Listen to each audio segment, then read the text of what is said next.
ፈልገን ለተዋደድ ነው አያችሁ አይደለ ቤተሰብ መግለጥ ያለባቸውን ነገር ቀስ እያሉ እየገለጡልን ነው ማለት ነው። ሁላችሁም ከዚህ በፊት እነሱን ኖርማል ነው ቤተሰብ ናቸው፣ ግማሾች ደግሞ አክስቱ ናት ያክስቱ ልጅ ናት ዘመዱ ናት ስትሉ ነበር። ኧረ ተው ንቁ እንዴ ንቁ። በቃ ይሄው እያያችሁ እኮ ነው፣ አለቀ ጉዳዩ። ምን አገባችሁ እናንተኛ ብንዋደድ ብለዋል። ባይዘዌ ማለት ነው ጅል ሲጃጃል ዕቃ ይፈጃል የሚባል ነገር አለ። አብርሃም ለምንድን ነው ከኦዲየንስ ጋራ ትግል የገጠምከው ማለት ነው እንዴ?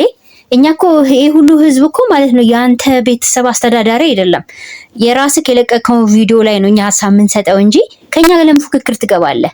ከኦዲየንስ ጋር ነው እንዲህ ተናክሶ ያለው። የሚገርማችሁ ማለት ነው ሄርሜላም ሆነች እሱ ማለት ነው ተናክሶ ያለው ከኦዲየንስ ጋር ነው። ምን አገባችሁ እኛ እንደፈለግን ብንወል ምን አገባችሁ የሚሉ ፖስቶች ለማን ነው እንዴ? በቃ ፍታታ ልጅቷን። ታዲያ ለምንድነው በሄደክ ቅደድ ወረቀት ስትባል ሄደን ንፋታ ስትልክ ለምን የምታስቸግራት? በቃ ፍታት። እሷም የራሷን ህይወት ትምራበት። እኛም እኮ አልን እኮ ፍታት፣ አንተ የምትገባ ባል አይደለክም ብለን ካልኮ እኛም ሲጀመር እኛ ስንጓደድ በሚስት ላይ ሚስት ደርበክ እንደገና እቺ ሴት ደግሞ በትዳርክ ላይ አዘሙታክ ይሄን እንደ ጀብዱ ሚዲያ ላይ ወጥተህ ስታወራ ትንሽ አታፍርም? አንተም እሷም። ኧረ ተደበቁ በእናታችሁ ሁለታችሁም። እግዚአብሔርን በጣም የምታሳፍሩ ናችሁ። በነገራችን ላይ የሚዲያው አንደኛ ቆሻሻ ስራ በቆሻሻ ስራ አንደኛ ደረጃ የያዘው የእናንተ ስራ ነው፣ ያንተና የሄርሜላ ስራ ነው። በቃ ማንም ቲክቶከር ቤት ማንም ዩቲዩበር ቤት ብትገባ እንደናንተ የወረደ የቆሻሻ ስራ የሚሰራ የለም።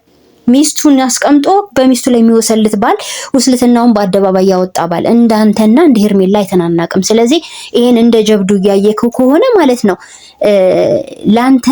ላንተ ጀብዱ ነው፣ በጣም ጀብዱክ ነው። ምክንያቱም ሴት ማተራመስ ኖርማል አድርገህ የምታይ ሰው ስለሆንክ ማለት ነው። ከበሽታ ውጭ ምንም አታፈራም። በነገራችን ላይ በሽታን የምትሰበስበው አሁንም ቢሆን ማለት ነው።